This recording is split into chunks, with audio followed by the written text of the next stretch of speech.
ಇನ್ನು ಮುನಿರತ್ನ ಅವರ ಮೇಲೆ ಮೊಟ್ಟೆ ಎಸೆದಿರುವಂತಹ ಪ್ರಕರಣಕ್ಕೆ ಸಂಬಂಧಪಟ್ಟ ಹಾಗೆ ಗೃಹ ಸಚಿವ ಪರಮೇಶ್ವರ್ ಅವರು ಕೂಡ ಪ್ರತಿಕ್ರಿಯೆಯನ್ನು ಕೊಟ್ಟಿದ್ದಾರೆ. ಏನು ಹೇಳಿದ್ದಾರೆ ಈ ಕೇಸ್ನಲ್ಲಿ ಅವರು?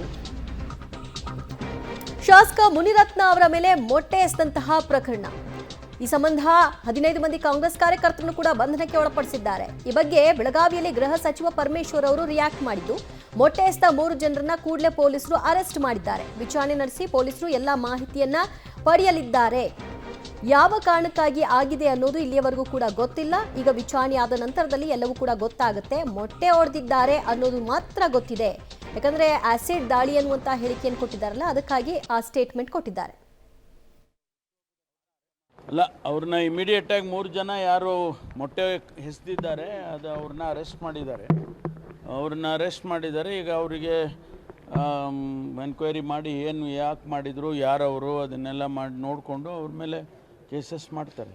ಗೊತ್ತಿಲ್ಲ, ಇಷ್ಟೇ ಮೊಟ್ಟೆ ಹೊಡೆದಿದ್ದಾರೆ ಅಂತೇಳಿ ನಿಮಗೇನು ಮಾಹಿತಿ ಇದೆಯೋ ನನಗೂ ಅಷ್ಟೇ ಇದೆ. ಬಟ್ ಯಾಕೆ ಹೊಡೆದಿದ್ದಾರೆ, ಯಾರು ಅವರು ಅಂಥೇಳಿ ಇನ್ನೂ ಕೂಡ ನಮಗೆ ಮಾಹಿತಿ ಬಂದಿಲ್ಲ. ಇಮಿಡಿಯೇಟಾಗಿ ಅವ್ರನ್ನ ಕಸ್ಟಡಿಗೆ ತೊಗೊಂಡಿದ್ದಾರೆ.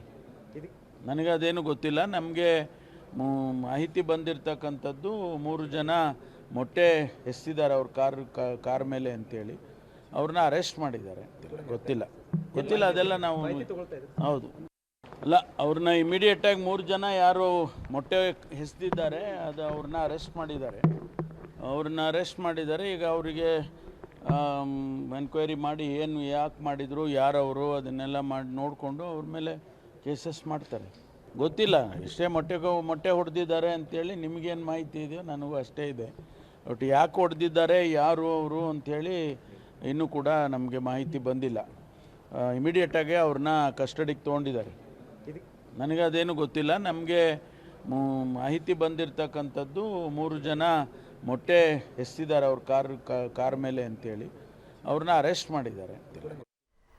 ಮೊಟ್ಟೆ ಎಸೆದಂತಹ ವ್ಯಕ್ತಿಗಳನ್ನ ಅರೆಸ್ಟ್ ಮಾಡಿದ್ದಾರೆ. ಯಾರವರು, ಯಾವ ಉದ್ದೇಶಕ್ಕಾಗಿ ಈ ರೀತಿ ಮಾಡಿದ್ದಾರೆ ಅನ್ನೋದು ತನಿಖೆ ಹಂತದಲ್ಲಿ ಗೊತ್ತಾಗುತ್ತೆ. ಬಟ್ ಮುನಿರತ್ನ ಅವರ ಆರೋಪ ಮಾಡ್ತಿರೋ ಪ್ರಕಾರವಾಗಿ ಕಾಂಗ್ರೆಸ್ ಅಂದ್ರೆ ಡಿ.ಕೆ. ಶಿವಕುಮಾರ್, ಸುರೇಶ್ ಅವರು ಬೇಕಂತಲೇ ಇದನ್ನ ಮಾಡಿಸಿದ್ದಾರೆ, ನನ್ನ ಕೊಲ್ಲುವ ಸಂಚು ಅನ್ನುವ ಗಂಭೀರ ಆರೋಪವನ್ನು ಮಾಡಿದ್ದಾರೆ.